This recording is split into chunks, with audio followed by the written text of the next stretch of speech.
बच्चों, कैसे आप सभी। आई होप आप सभी बहुत अच्छे होंगे। और आज हम लोग पढ़ने वाले हैं क्रैश कोर्स सीरीज का लेक्चर नंबर 2।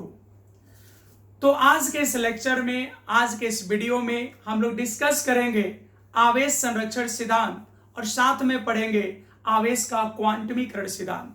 ये दोनों ही क्वेश्चन बोर्ड में 2 अंक के लिए पूछे जाते हैं, यानी शॉर्ट क्वेश्चन में पूछे जाते हैं। और साथ में यहां से आपके ऑब्जेक्टिव क्वेश्चन भी आपको मिलेगा। तो इन दोनों ही थ्योरी से शॉर्ट क्वेश्चन और ऑब्जेक्टिव क्वेश्चन पूछे जाएंगे आपके एग्जाम में। तो चलिए बिना देर किए हुए टॉपिक को स्टार्ट करते हैं। तो आज हम लोग सबसे पहले कौन सा टॉपिक पढ़ेंगे? तो आज हम लोग सबसे पहले पढ़ेंगे आवेश संरक्षण सिद्धांत। तो चलिए हेडिंग देते हैं, टॉपिक नेम लिखते हैं। आज हम लोग पढ़ने वाले हैं आवेश संरक्षण सिद्धांत। आवेश संरक्षण सिद्धांत।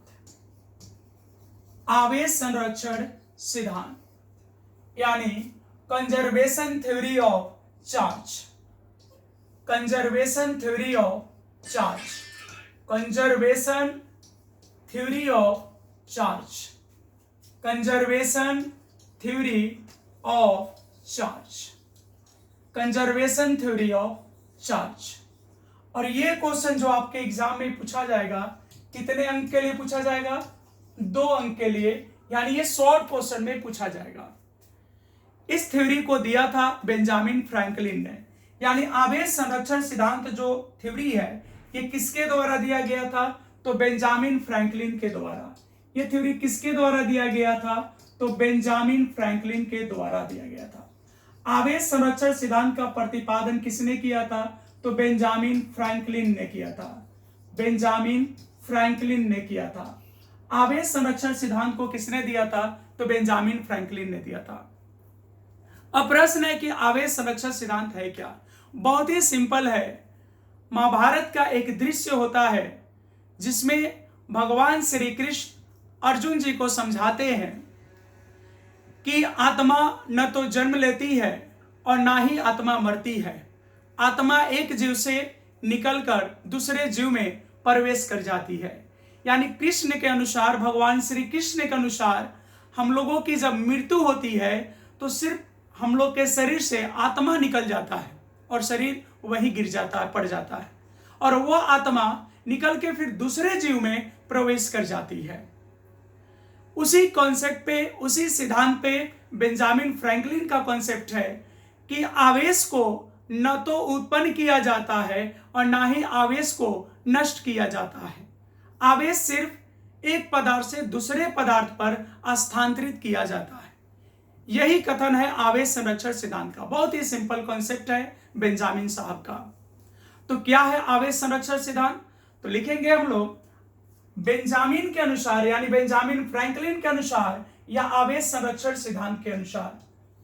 तो यहां लिख लेते हैं हम लोग आवेश संरक्षण सिद्धांत के अनुसार। आवेश संरक्षण सिद्धांत के अनुसार। आवेश संरक्षण सिद्धांत के अनुसार। आवेश संरक्षण सिद्धांत के अनुसार क्या है भाई? तो यहां पर यह कथन है आवेश संरक्षण सिद्धांत के अनुसार आवेश को न तो उत्पन्न किया जाता है। आवेश को न तो उत्पन्न किया जाता है, न तो उत्पन्न किया जाता है, और ना ही इसे नष्ट किया जा सकता है। और ना ही इसे नष्ट किया जा सकता है। आवेश को न तो उत्पन्न कर सकते हैं और ना ही आवेश को नष्ट कर सकते हैं। एकदम सिंपल कॉन्सेप्ट है आवेश संरक्षण सिद्धांत का। क्या कथन है? तो आवेश संरक्षण सिद्धांत के अनुसार आवेश को न तो उत्पन्न किया जाता है और ना ही आवेश को नष्ट किया जाता है। तो फिर क्या होगा? तो आवेश सिर्फ एक वस्तु से दूसरे वस्तु पर स्थानांतरित होता है।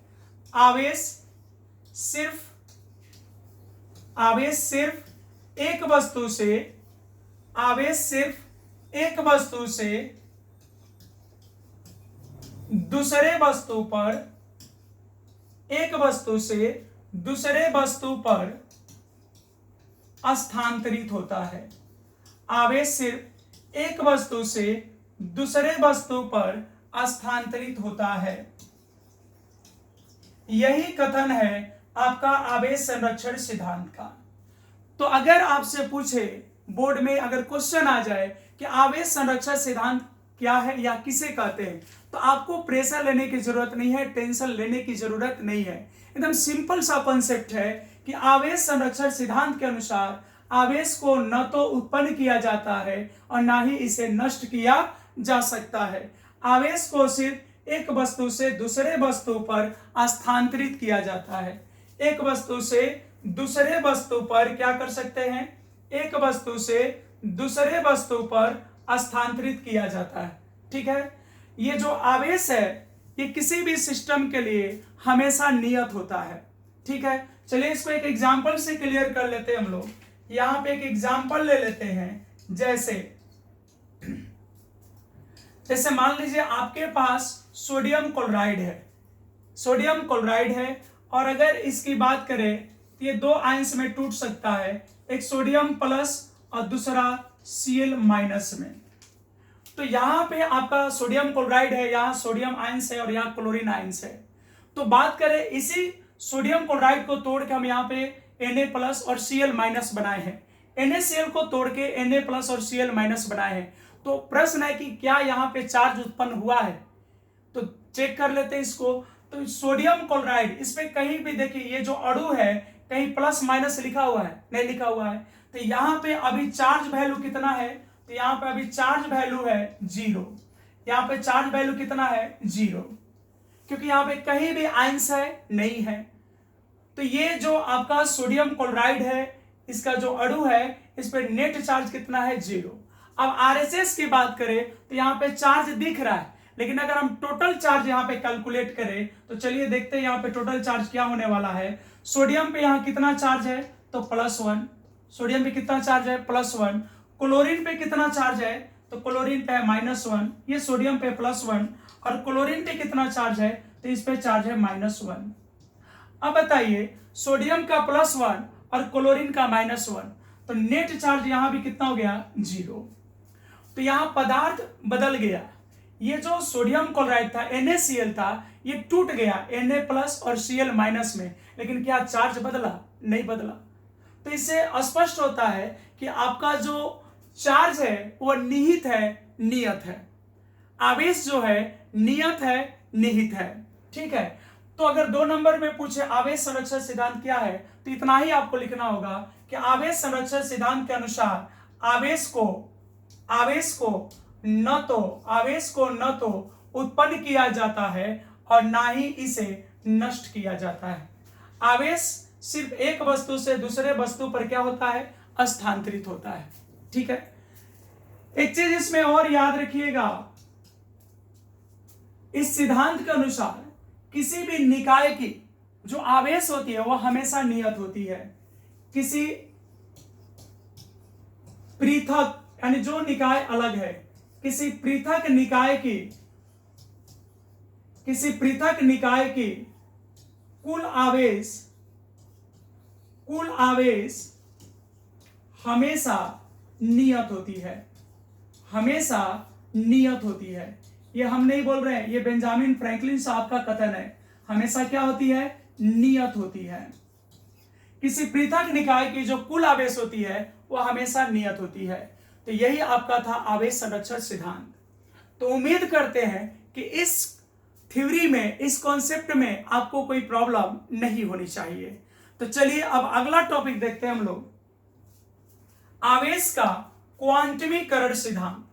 नेक्स्ट टॉपिक हम लोग का है आवेश का क्वांटमीकरण सिद्धांत। आवेश का क्वांटमीकरण सिद्धांत। आवेश का क्वांटमीकरण सिद्धांत। आवेश का कौन सा सिद्धांत? क्वांटमीकरण सिद्धांत। आवेश का क्वांटमीकरण सिद्धांत, इसको हम लोग क्या बोलेंगे? Quantisation theory. Quantisation theory, quantisation theory of charge. Quantisation theory of charge, आवेश का क्वांटमीकरण सिद्धांत। तो भाई इस सिद्धांत को दिए थे माइकल फ्राइडे ने। जैसे आवेश संरक्षण सिद्धांत का प्रतिपादन किसने किया था? आवेश संरक्षण सिद्धांत किसके द्वारा दिया गया था? तो बेंजामिन फ्रैंकलिन के द्वारा। और आवेश का क्वांटमीकरण सिद्धांत किसने दिया था? तो इनको दिया था, इस सिद्धांत को दिया था माइकल फ्राइडे ने। इस सिद्धांत को किसने दिया था? तो इस सिद्धांत को दिया था माइकल फ्राइडे ने, जो इंग्लैंड के रहने वाले थे, लंदन के। Michael Faraday. तो आवेश का क्वांटमीकरण सिद्धांत किसके द्वारा दिया गया था? माइकल फ्राइडे के द्वारा। इनका भी कथन को अगर सोचा जाए तो बहुत ही सिंपल है। किताबी भाषा से हटिए और सुनिए कॉन्सेप्ट क्या है माइकल फ्राइडे साहब का। माइकल फ्राइडे साहब कहते हैं, यानी अगर हम बोले तो ये कह सकते हैं कि आवेश के क्वांटमीकरण सिद्धांत के अनुसार क्या है कथन भाई? तो ये सिंपल एकदम कि किसी भी पदार्थ से, किसी भी वस्तु से इलेक्ट्रॉन का जो लेना देना होगा वो हमेशा पूर्णांक के रूप में होगा। जैसा कि आप जानते हैं कि किसी भी विद्युता उदासीन पदार्थ पर आवेश तभी आएगा जब उस पदार्थ से इलेक्ट्रॉन या तो निकाला जाएगा या पदार्थ को इलेक्ट्रॉन दिया जाएगा, तभी पदार्थ पे आवेश आएगा। किसी भी पदार्थ पर अगर हम आवेश उत्पन्न करना चाहें तो दो ही काम करेंगे, या तो पदार्थ से इलेक्ट्रॉन निकाल लेंगे या पदार्थ पे इलेक्ट्रॉन डाल देंगे। तो जब पदार्थ इलेक्ट्रॉन को ग्रहण करेगा तो उस पर माइनस चार्ज आएगा, और जब पदार्थ इलेक्ट्रॉन का त्याग कर देगा तो उस पर कैसा चार्ज आएगा? प्लस आएगा। तो आवेश उत्पन्न करने के लिए हम लोग इलेक्ट्रॉन का हेराफेरी करेंगे। तो फ्राइडे साहब कहते हैं कि अगर किसी पदार्थ पे आप आवेश चाहते हैं तो इलेक्ट्रॉन का हेराफेरी तो सही है, लेकिन ये जो इलेक्ट्रॉन का हेराफेरी है ये हमेशा पूर्णांक संख्या में होगा। मतलब आप किसी पदार्थ से 2 इलेक्ट्रॉन निकाल सकते हो, 10 इलेक्ट्रॉन निकाल सकते हो, 5000 इलेक्ट्रॉन निकाल सकते हो, 5050 निकाल सकते हो। यानी ये जो भी नंबर हम बोल रहे हैं वो पूर्ण अंक है, यानी पूर्णांक संख्या है।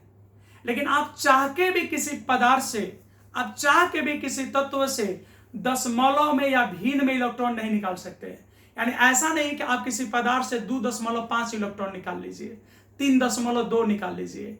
इस तरह के संख्या में न तो आप निकाल सकते हैं और न दे सकते हैं। इसी कथन को हम लोग आवेश का क्वांटमीकरण कहते हैं।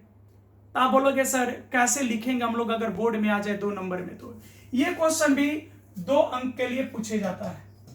एग्जाम में कितने अंक में पूछा जाएगा? तो 2 अंक का क्वेश्चन है। तो लिखोगे कैसे? तो आवेश के क्वांटमीकरण सिद्धांत के अनुसार किसी पदार्थ से मुक्त आवेश या किसी पदार्थ पर उत्पन्न आवेश हमेशा, कभी कभार नहीं, हमेशा इलेक्ट्रॉन के पूर्णांकी गुणज के रूप में होता है। किसके? इलेक्ट्रॉन के पूर्णांकी गुणज के रूप में होता है। या इलेक्ट्रॉन को हम लोग आवेश की मूलभूत इकाई भी कहते हैं। तो आप बोल सकते हैं कि किसी पदार्थ से उत्पन्न आवेश हमेशा आवेश की मूलभूत इकाई इलेक्ट्रॉन के पूर्णांकी गुणज के रूप में होता है। तो चलिए स्टेटमेंट को नोट करते हैं बिना देर किए। तो क्या है आवेश के क्वांटमीकरण सिद्धांत का कथन?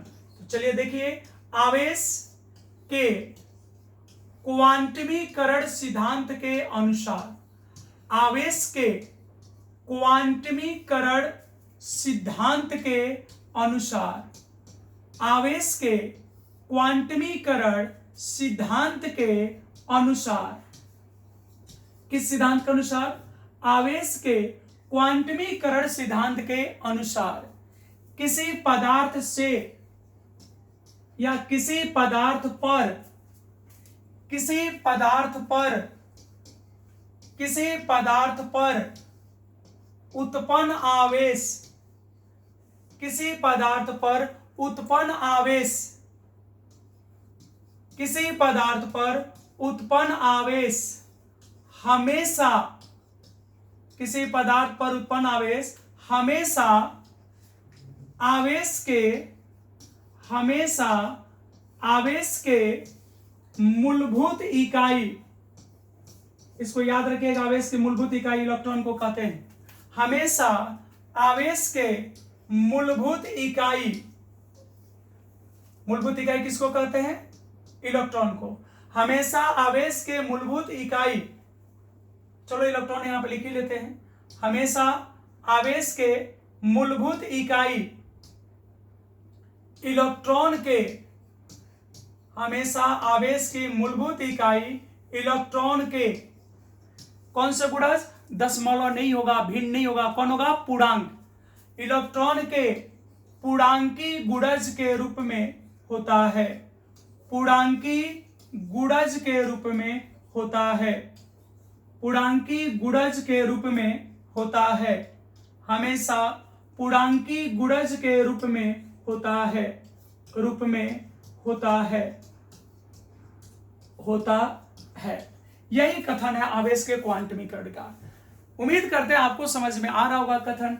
आवेश के क्वांटमीकरण सिद्धांत के अनुसार किसी पदार्थ पर उत्पन्न आवेश हमेशा आवेश के मूलभूत इकाई इलेक्ट्रॉन के पूर्णांकी गुणज के रूप में होता है।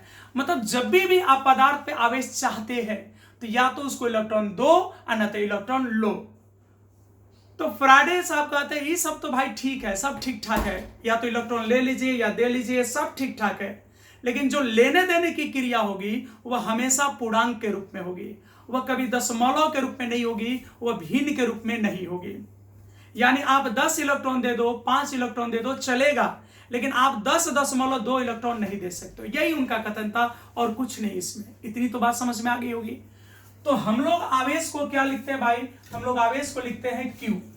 और जैसा कि आप जानते हैं आवेश दो प्रकार का होता है, या तो आवेश प्लस हो सकता है नहीं तो माइनस हो सकता है। तो ले लिए प्लस माइनस। अब पूर्णांक संख्या को हम लोग n लिखते हैं और इलेक्ट्रॉन को हम लोग e लिखते हैं। तो हम लोग का सूत्र आ गया Q बराबर प्लस माइनस a। तो आवेश के क्वांटमीकरण सिद्धांत के अनुसार क्या हुआ? तो आवेश के क्वांटमीकरण सिद्धांत के अनुसार किसी पदार्थ पर उत्पन्न आवेश हमेशा आवेश के मूलभूत इकाई इलेक्ट्रॉन के कैसे गुणज? पूर्णांकी गुणज के रूप में होता है। तो आवेश को हम लोग क्या लिखते हैं? Q।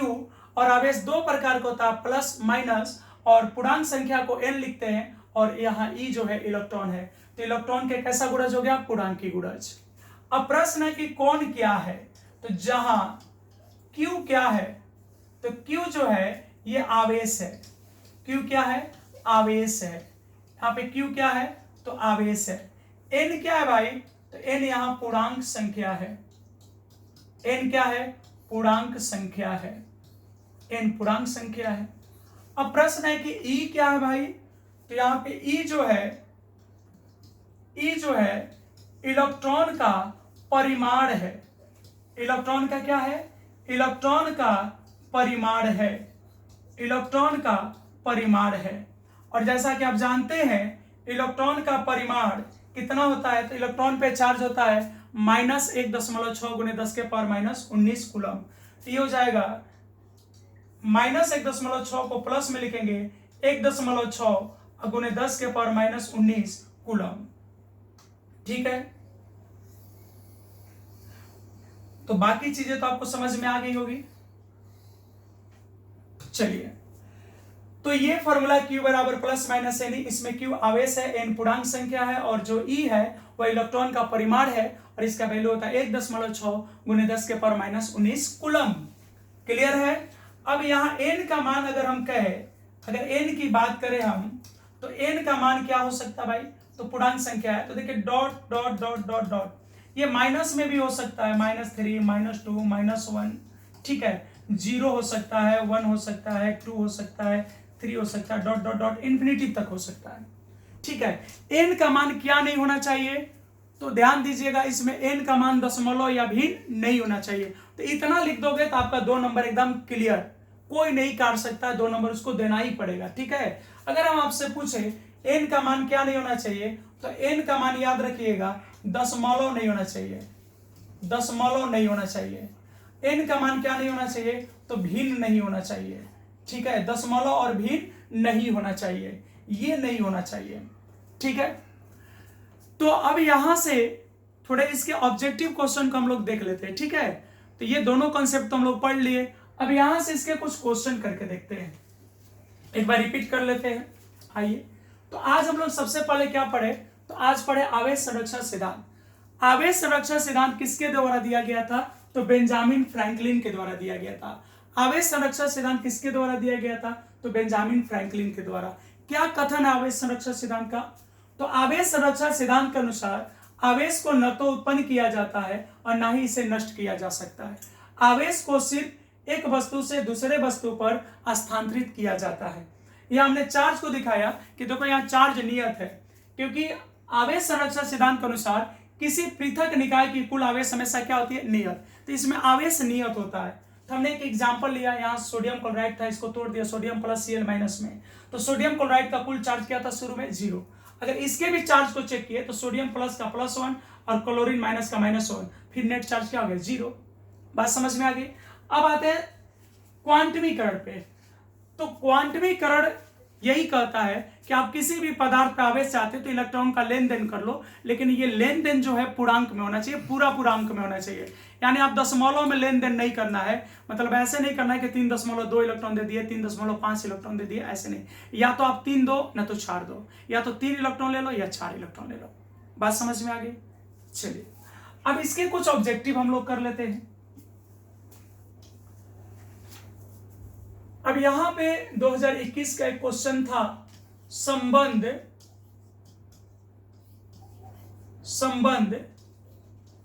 Q equal to NE में, संबंध Q इक्वल टू NE में N का कौन सा मान, N का कौन सा मान, N का कौन सा मान, इनका कौन सा मान संभव नहीं है, इनका कौन सा मान संभव नहीं है। ठीक है, ये 2021 में पूछा गया था, ऑप्शन भले ही बदल जाए, क्वेश्चन यही था। संबंध Q बराबर NE में n का कौन सा मान संभव नहीं है। इसके 4 ऑप्शन थे यहाँ पे, जैसे मान लो A बराबर है 10, B बराबर है 2, C बराबर है 4.2 और डी बराबर है 8। तो घबराना नहीं, आपको कॉन्सेप्ट पे ध्यान दीजिए कि इसमें आपको बताना है Q इक्वल टू NE, आप समझ रहे हैं, एक तरह से क्वांटमीकरण सिद्धांत की बात हो रही है, तो आपको बताना है इसमें कौन सा मान संभव नहीं है। तो जैसा कि आप जानते हैं कि माइकल फ्राइडे ने कहा था कि अगर किसी पदार्थ पे आवेश चाहिए तो सिंपल कॉन्सेप्ट इलेक्ट्रॉन का लेन देन कर लो, लेकिन वो लेन देन किस में नहीं होनी चाहिए, किस फॉर्मेट में नहीं होनी चाहिए, तो वो लेन देन दशमलव में नहीं होनी चाहिए। तो देखो ये भी पूर्णांक संख्या है, ये भी पूर्णांक है, ये भी पूर्णांक है, तो कौन पूर्णांक नहीं है, तो 4.2। तो इसका आंसर क्या होगा, 4.2। n का मान नहीं हो सकता है। क्यों नहीं हो सकता पता हो गया आपको। एक और क्वेश्चन यहां पे अगर हम ले ले, इसको क्वेश्चन नंबर 1 कर लेते हैं और अब क्वेश्चन नंबर 2 कर लेते हैं। क्वेश्चन नंबर 2,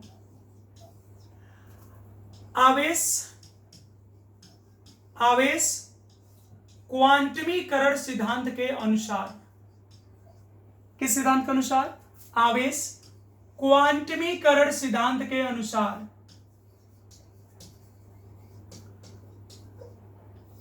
आवेश क्वांटमीकरण सिद्धांत के अनुसार, सिद्धांत के अनुसार,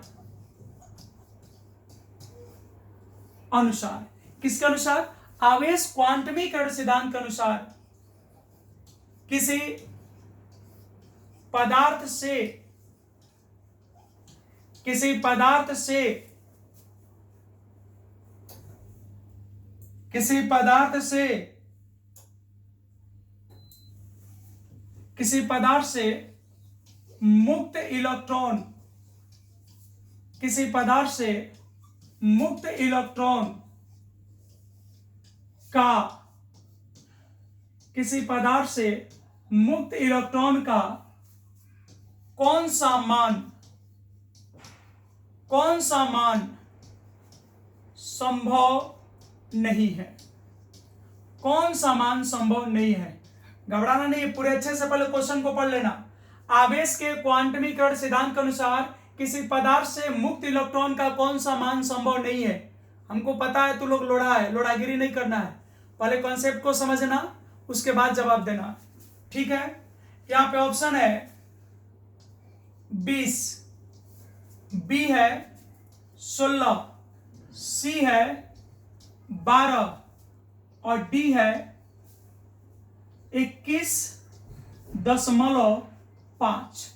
अब आपको बताना है आवेश क्वांटमीकरण सिद्धांत के अनुसार किसी पदार्थ से मुक्त इलेक्ट्रॉन का कौन सा मान संभव नहीं है क्वांटमीकरण सिद्धांत के अनुसार। तो देखो ये भी क्वांटमीकरण ही था, तो इसमें n का कौन सा मान संभव नहीं था दशमलव में। तो यहां भी सोच के देखो, फ्राइडे साहब क्या बोले थे कि अगर किसी भी पदार्थ पे आवेश चाहिए तो वहां इलेक्ट्रॉन का हेराफेरी कर लो, लेकिन हेराफेरी हमेशा ध्यान रहे किस फॉर्म में होनी चाहिए, तो पूर्णांक फॉर्म में। तो वही ना इलेक्ट्रॉन का संख्या है, इलेक्ट्रॉन का हेराफेरी करना है, तो इलेक्ट्रॉन का हेराफेरी किस रूप में नहीं हो सकता है, तो दशमलव रूप में। तो कह रहा है कि कौन सा मान संभव नहीं है, यानी किस मान को हम लोग नहीं कर सकते हैं, तो इस मान को हम लोग नहीं कर सकते।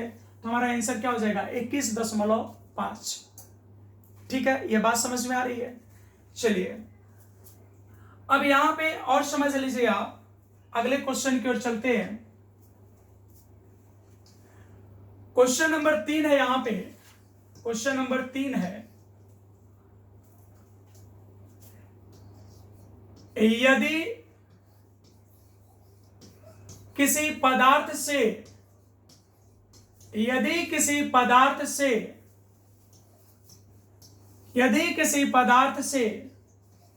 500 इलेक्ट्रॉन निकाल लिया जाए, यदि किसी पदार्थ से 500 इलेक्ट्रॉन निकाल लिया जाए तो पदार्थ पर उत्पन्न आवेश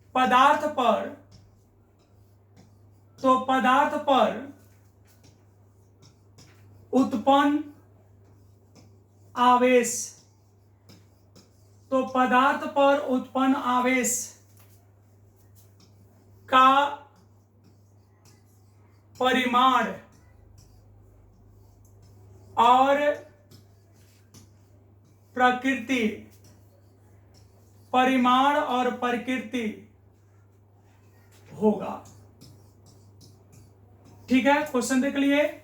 यदि किसी पदार्थ से, अगर आपको बताना है तो वीडियो को यहां पर रोकोगे, पॉज करोगे और उसके बाद आप कॉपी कलम से बना लो, फिर आप आंसर टिक कर लेना और फिर मेरे आंसर को मैच कर लेना। ठीक है, चलो। तो कह रहा है कि यदि किसी पदार्थ से 500 इलेक्ट्रॉन निकाल लिया जाए तो पदार्थ पर उत्पन्न आवेश का परिमाण और प्रकृति होगा। तो यहां ऑप्शन ए है 8 गुने 10 के पावर -16 कूलम, बी है ऑप्शन यहां पे -8 गुने 10 के पावर -16 कूलम, सी ऑप्शन है 8 गुने 10 के पावर -17 कूलम और डी ऑप्शन है यहां पे -8 गुने 10 के पावर -17 कूलम। तो आराम से वीडियो को रोकिए, उसको बनाइए, फिर जवाब बताइए हमको कौन सा होगा। ध्यान देना यहां पे कि किसी पदार्थ से 500 इलेक्ट्रॉन क्या किया गया है, निकाला गया है। जैसे मान लो यहां पे हम कहे कि ए एक पदार्थ है और इससे इलेक्ट्रॉन निकाल लो, कुछ भी नंबर हो, इलेक्ट्रॉन निकाल लो। तो जब इससे इलेक्ट्रॉन निकलेगा, जब इससे इलेक्ट्रॉन बाहर जाएगा तो उस पदार्थ पे जो आयन आएगा उसका नेचर कैसा हो जाएगा, प्लस हो जाएगा, क्योंकि इससे इलेक्ट्रॉन निकाला गया, मतलब इलेक्ट्रॉन को त्याग किया। आखिर दिया तबे ना हम लिए, ये देवे नहीं करता तो लेते कैसे हम। बात समझ रहे हैं। अगर कोई तुमको, ठीक है, तुम कुछ लेना चाहते हो किसी से और देना नहीं चाहता तो आप ले नहीं सकते। तो यहां कह रहा है कि इससे कितने इलेक्ट्रॉन निकाले गए, यदि किसी पदार्थ से कितने इलेक्ट्रॉन, 500 इलेक्ट्रॉन निकाला गया है, तो ये निकालने की आजादी तो दिया होगा। तो जब इससे इलेक्ट्रॉन निकाल लिए तो यहां जो पदार्थ पे आयन आएगा उस पे कैसा नेचर का चार्ज आएगा, प्लस नेचर का चार्ज आएगा। तो इतना बात तो क्लियर हो गया, यहां पे इतनी बात तो स्पष्ट हो गई। क्या स्पष्ट हो गई भाई, कि माइनस नहीं होगा, यानी जो प्रकृति होगा चार्ज का वो माइनस नहीं होगा, तो 2 तो ऐसे ही खत्म हो गया। अब इसमें से अब 50-50 बच गया। तो अगर थोड़ा बहुत जानकारी है तो 50-50 चांस लेके बजरंग बली के नाम लेके सिक्का उड़ा के बाघ बकरी करके हेड टेल करके मार दो, चलेगा। नहीं तो अगर कॉन्सेप्ट आता है तो फिर बना लो। कौन सा कॉन्सेप्ट पे? क्वांटमीकरण। तो बताओ भाई क्वांटमीकरण का फॉर्मूला क्या होता है? तो Q equal two plus minus Ne। Plus कब लेंगे? जब इलेक्ट्रॉन का त्याग होगा, तो चार्ज का नेचर प्लस होगा, तो प्लस Ne। अब बताओ यहां से Q बराबर कितने इलेक्ट्रॉन निकाले गए हैं? यहां N का मान कितना है? तो 500। E का मान कितना होता है? तो 1.6 गुने 10 के पावर माइनस 19 कूलम। ठीक है। अब बताओ यहां पे कितना हो गया? इसको लिख सकते हैं 5 गुने 10 के पावर 2 गुने 1.6 गुने 10 के पावर माइनस 19, ऐसे लिख सकते हैं। अब बताओ 16 5 कितना होता है? 80। ये हो गया 8.0 और 2 में से 19 घटेगा, कितना हो जाएगा? -17। 2 में से 19 घटेगा, कितना हो जाएगा? -17। तो यहां आंसर आपका क्या हो गया? सी। बात समझ में आ गई? बोलिए, क्लियर है? हम आपसे फीडबैक लेंगे। और हाँ, अगर इसके पहले वाली लेक्चर आप नहीं पढ़े हैं, यानी अगर आप लेक्चर 1 नहीं देखे हैं, तो इस वीडियो के डिस्क्रिप्शन में उसका लिंक दिया रहेगा, उसको भी आप देख लीजिए। वहां पे अच्छे अच्छे क्वेश्चन है, ठीक है, जो कि आपके बोर्ड एग्जाम में काम के लायक है। ठीक है। अब यहां से एक और क्वेश्चन हम लोग करते हैं। ये याद रखिएगा, इस बात को आप याद रखिएगा, पदार्थ इलेक्ट्रॉन का त्याग करता है। पदार्थ इलेक्ट्रॉन का त्याग करता है, तो आपको सूत्र क्या लेना है? Q बराबर प्लस Ne। न्यूमेरिकल बनाते समय सूत्र क्या लेंगे? Q बराबर प्लस Ne। अगर पदार्थ इलेक्ट्रॉन को ग्रहण करता है, ठीक है, अगर पदार्थ इलेक्ट्रॉन का क्या करता है? ग्रहण करता है। चलो उसको अगले क्वेश्चन में हम ले लेते हैं इस तरह का। चलिए अगला क्वेश्चन देखिए। क्वेश्चन है, यदि एक पदार्थ को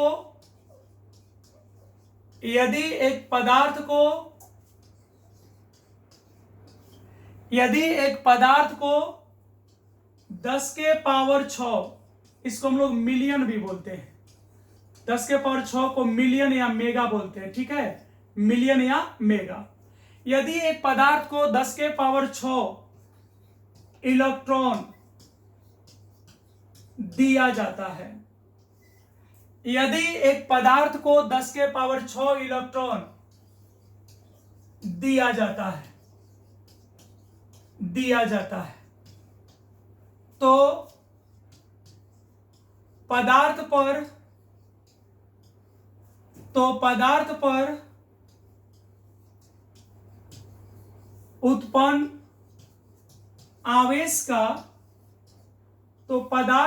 उत्पन्न आवेश का परिमाण और प्रकृति बताएं। ठीक है, इसके भी 4 ऑप्शन ले लीजिए। यहां पर ऑप्शन ए है 1.6 गुने 10 के पावर -12 कूलम। बी ऑप्शन है -1.6 गुने 10 के पावर -12 कूलम। ठीक है, इसका सी ऑप्शन ले लीजिए 1.6 गुने 10 के पावर -13 कूलम। और डी ऑप्शन ले लीजिए -1.6 गुने 10 के पावर -13 कूलम। अब सुनो यहां पे क्या कर रहा है कि यदि एक पदार्थ को 10 के पावर 6 इलेक्ट्रॉन क्या किया जाता है? दिया जाता है। ठीक है, तो दिया जाता मतलब पदार्थ इलेक्ट्रॉन को क्या किया है? ग्रहण किया है। जैसे अगर वो लेबे नहीं करेगा तो दे कैसे देगा? तो इसका मतलब है कि पदार्थ इलेक्ट्रॉन को लेना चाह रहा था। कभी कभी ऐसा मामला फंस जाता है, कहीं कहीं कोई ऐसा कंप्लेन आ जाता है कि फलना हमको ये चीज दे रहा था, मामला फंस जाता है तो हम ले लिए। लेकिन इसमें अगर बात करें तो अगर कोई किसी का अगर मन नहीं रहेगा तो कोई किसी को कुछ दे ही नहीं सकता है। अब यहाँ पे कह रहा है कि पदार्थ को इतना इलेक्ट्रॉन दिया जाता है, इसका मतलब सीधा सीधी क्या है कि पदार्थ लेना चाह रहा था। मान लो लेना नहीं चाहेगा तो कैसे दे दीजिएगा? जैसे एक बाल्टी पानी भर दिए, अब पहले से भरल है, अब उसमें लोटा सा पानी को हम डलवे करेंगे, नहीं जाएगा, बाहर जाएगा। तो सीधा सा बात है, पानी उसमें कब डालोगे? जब वो खाली रहेगा, जब लेना चाहेगा। तो यहाँ पदार्थ को इलेक्ट्रॉन दिया गया, इसका मतलब पदार्थ का नेचर क्या है? पदार्थ वहां पे इलेक्ट्रॉन को अवशोषित कर रहा होगा, ग्रहण करना चाह रहा होगा। तो जब भी ग्रहण करने की बात आएगी तो एक आंसर तो आपका क्लियर हो गया। जब कोई पदार्थ इलेक्ट्रॉन को ग्रहण करेगा, जब इलेक्ट्रॉन को लेगा तो उस पर कैसा नेचर का चार्ज आता है? माइनस। देख लो एग्जांपल, ऐसे फिगर से हम लोग समझे थे। मान लो यहाँ पे ए कोई पदार्थ है और इसको बाहर से इलेक्ट्रॉन दिया जाता है। बाहर से क्या दे रहे हैं? इलेक्ट्रॉन। अब ये क्या बनेगा? जब इसको बाहर से इलेक्ट्रॉन दीजिएगा तो इस पदार्थ पे कैसे नेचर का चार्ज आ जाएगा? तो माइनस आ जाएगा। जब कोई भी पदार्थ इलेक्ट्रॉन को ग्रहण करेगा तो उस पर कैसे नेचर का चार्ज आ जाएगा? तो ऋणात्मक आ जाएगा। तो दो ऑप्शन तो ऐसे ही खत्म हो गया। अब रहा बात ये दोनों में कौन होगा, तो बनाना पड़ेगा। तो चलो यहाँ पे आंसर देख लेते हैं। आंसर एन का मान कितना दिया है? तो 10 के पावर 6। ई का मान आपको पता है 1.6 गुणे 10 के पावर -19 कूलम। अब कह रहा है क्यू का मान कितना होगा? तो क्यू बराबर है, फॉर्मूला हो जाएगा -NE, क्योंकि चार्ज पे कैसा आएगा यहाँ पदार्थ पे कैसा चार्ज आएगा? तो माइनस। तो क्यू बराबर क्या हो गया? -NE। माइनस एन का मान कितना है? 10 के पावर 6 गुणे 1.6 गुणे 10 के पावर -19 कूलम। तो ये कितना हो गया? तो यहाँ रह गया माइनस, यहाँ रह गया माइनस, और 1.6 गुणे 6 में से 19 घटेगा, कितना बचेगा? तो 10 के पावर -13 कूलम। तो ये आपका आंसर हो गया। तो चार्ज का ये वैल्यू होना चाहिए। तो ये कहां पे आंसर है? तो इस बार हो जाएगा डी। बात समझ में आ गई? समझ में आ रहा है? आपके कमेंट में हम फीडबैक का इंतजार करेंगे। अगर आपको समझ में आए तो कमेंट में जरूर बताएं, अगर प्रॉब्लम हो तो भी बताएं, उसको अपडेट किया जाएगा। ठीक है, तो यहां तक क्लियर है। अब यहां से एक चीज नोट कर लोगे आप लोग, नोट वहां भी हम लोग किए थे, यहां भी नोट कर लेंगे। यदि पदार्थ इलेक्ट्रॉन को ग्रहण करता है, यदि पदार्थ इलेक्ट्रॉन को ग्रहण करता है, तो जब पदार्थ इलेक्ट्रॉन को ग्रहण करेगा तो आपका सूत्र Q का क्या हो जाएगा? तो -NE यहां पे लेना है। अगर कोई पदार्थ इलेक्ट्रॉन को ग्रहण करेगा तो क्या लेना है? -NE। Q बराबर -NE। तो कब +NE होगा, कब -NE होगा, ये बात तो समझ में आ गया। ऐसे क्वेश्चन होंगे तो बन जाएंगे। ठीक है, अब यहां पे इसी क्वांटमीकरण सिद्धांत से, ये तो एक टाइप का क्वेश्चन हो गया, इसी क्वांटमीकरण से इस टाइप का भी क्वेश्चन आता है।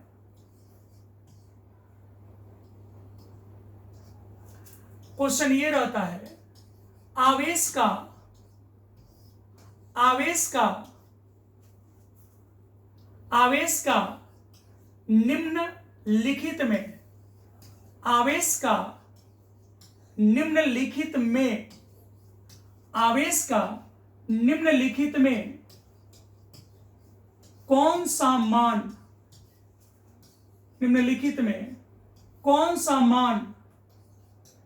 निम्नलिखित में कौन सा मान संभव नहीं है? निम्नलिखित में कौन सा मान संभव नहीं है? इस टाइप का भी क्वेश्चन मिलेगा आपको। आवेश का निम्नलिखित में कौन सा मान संभव नहीं है?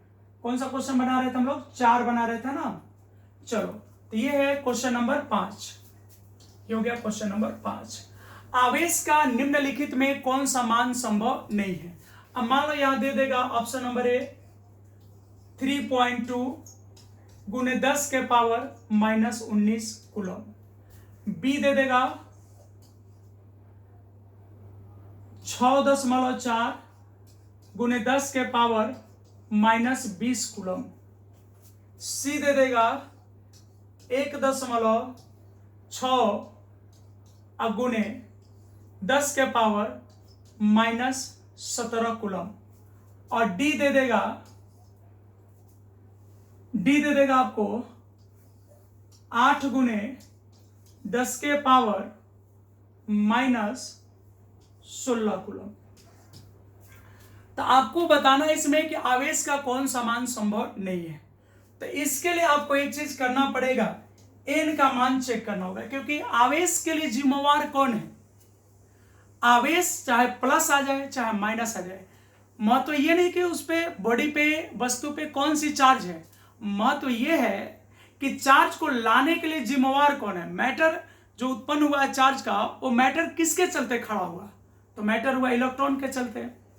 और फ्राइडे साहब क्या कहते हैं कि भाई आपको चार्ज चाहिए आप ले लो, एक बात का ध्यान रखना कि इलेक्ट्रॉन का जो लेन देन है वह हमेशा पूर्णांक में होनी चाहिए। तो ये कह रहा है कि आवेश का कौन सा मान संभव नहीं है, तो हम एन चेक कर लेंगे। अगर एन पूर्णांक में आ गया तो बोलेंगे आवेश का मान संभव है, और अगर एन पूर्णांक में नहीं आया तो वह आवेश का मान संभव नहीं होगा।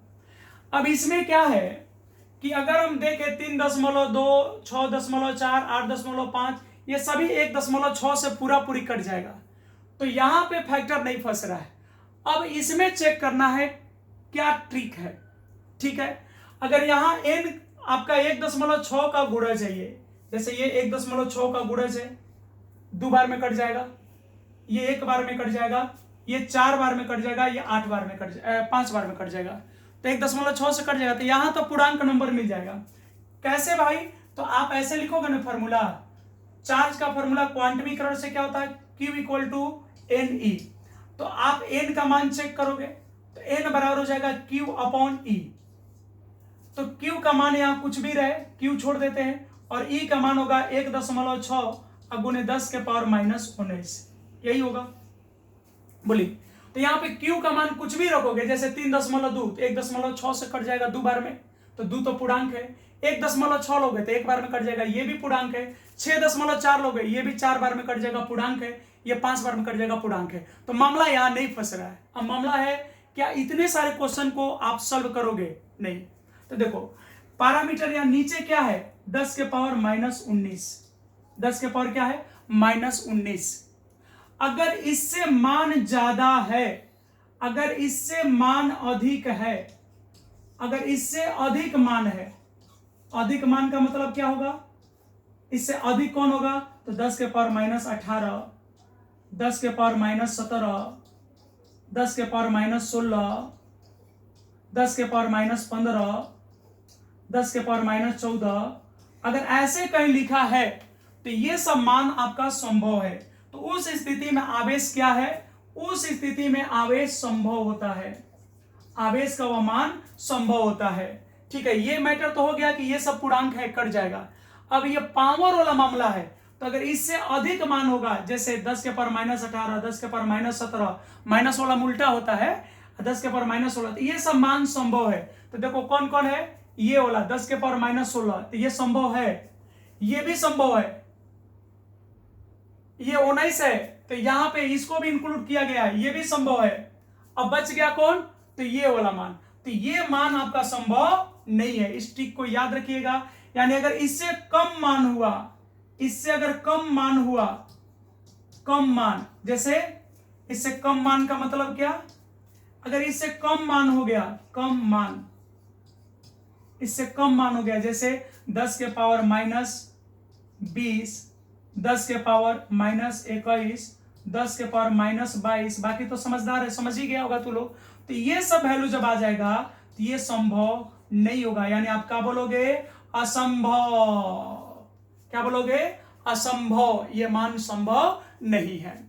अगर आपको चेक करना होगा तो इस फॉर्मूला के आधार पे चेक कर लो कि कब n का मान पूर्णांक आ रहा है, तो वो संभव हो जाएगा। जब नहीं आएगा तो असंभव हो जाएगा। तो ये टाइप का भी क्वेश्चन हो गया आपका। ठीक है, जब भी इससे 19 को लेते हुए अगर 10 के पावर -18, 10 के पावर -17, 10 के पावर -16, 10 के पावर -15, 10 के पावर -14, तो ये सब मान संभव है। इस पे एक और क्वेश्चन क्वांटमीकरण से पूछता है, बड़ी फेमस क्वेश्चन भी है, देख लीजिए। यहां पे क्वेश्चन ये है, क्वेश्चन नंबर 6, किसी पदार्थ से, यहां पर दे सकता है विद्युता उदासीन पदार्थ से, इसके लिए नहीं घबराना है। किसी पदार्थ से कितना इलेक्ट्रॉन, किसी पदार्थ से कितना इलेक्ट्रॉन निकाला जाए या निकाल लिया जाए, किसी पदार्थ से कितना इलेक्ट्रॉन निकाला जाए चाहे निकाल लिया जाए, कि पदार्थ पर +1 कूलम आवेश, पदार्थ पर +1 कूलम आवेश, पदार्थ पर +1 कूलम आवेश उत्पन्न हो जाए, कि पदार्थ पर +1 कूलम आवेश उत्पन्न हो जाए। ये बहुत ही फेमस ऑब्जेक्टिव है, ये ऑब्जेक्टिव रिपीट होता है, ये फेमस है।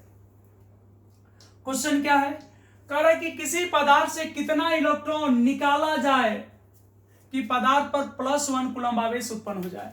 निकला है तो ही प्लस है, अगर इसको दिया होता ना तो इसका नेचर क्या हो जाता, माइनस।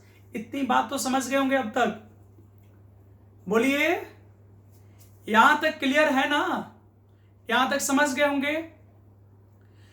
चलिए, तो आप इसको बना के भी चेक कर सकते हो। ऐसे हम आपको ऑप्शन दे देते हैं 6.25 गुणे 10 के पावर -18। बी में है 6.25 गुणे 10 के पावर -17। सी में है 1.6 गुणे 10 के पावर -19, 10 के पावर -19। और डी में है 9.1 गुणे 10 के पावर -31 kg। अब करें किसी पदार्थ से कितना इलेक्ट्रॉन निकाल लिया जाए कि पदार्थ पर +1 कूलम आवेश उत्पन्न हो जाए। तो इसमें सीधे सीधे आपको कह रहा है कि आप n निकाल के आ जाओ, क्योंकि संख्या पूछ रहा है, जो n का मान होगा उतना ही इलेक्ट्रॉन निकाल लेंगे। ठीक है, तो चलिए अब यहां से क्वेश्चन को बना लेते हैं हम। अब बताओ यहां पे कितने आवेश की बात हो रही है, +1 कूलम। चार्ज का मान तो दे ही दिया, कितना दे दिया, +1 कूलम। ई का मान तो आपको पता है, ये लास्ट क्वेश्चन है। उसके बाद अब नेक्स्ट वीडियो में 10 के पावर -19 कूलम। और आपसे पूछ रहा है कितने इलेक्ट्रॉन को निकाल लिया जाए, तो इसका आंसर ये होना चाहिए, सॉरी ये सभी प्लस में ऑप्शन दिए रहेंगे, ये सभी प्लस में होंगे, पावर जो है प्लस में। ठीक है, या कुछ पे माइनस छोड़ भी देते हैं। चलो 2 पे प्लस कर लेते हैं और 1 पे माइनस।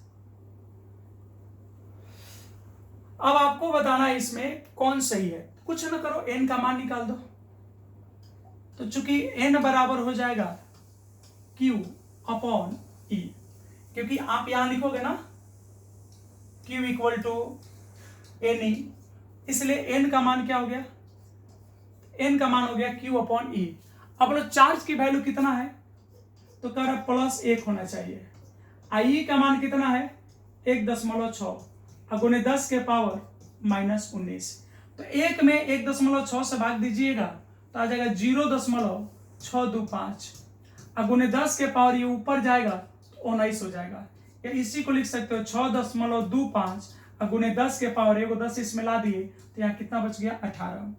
तो n का मान कितना होना चाहिए था 6.25 गुणे 10 के पावर 18। तो कौन सा आंसर हो जाएगा, यहाँ हो जाएगा ऑप्शन नंबर ए। उम्मीद कर रहे हैं यहां तक आपको क्लियर समझ में आया होगा। ठीक है, आज इस वीडियो को यहीं पे रोकते हैं, लेकिन आप जरूर बताइएगा कि आवेश संरक्षण सिद्धांत और आवेश के क्वांटमीकरण सिद्धांत में क्या कोई डाउट रह गया या कोई क्वेश्चन रह गया जो नहीं बनवाए, तो आप उसको बताइएगा, अगले वीडियो में, अगले लेक्चर में ले लेंगे। और हाँ, अगर पहले वाला वीडियो नहीं देखे हैं तो इस वीडियो के डिस्क्रिप्शन में उसका लिंक दिया रहेगा, जाकर देख लेंगे। धन्यवाद, और आज के लिए इतना ही।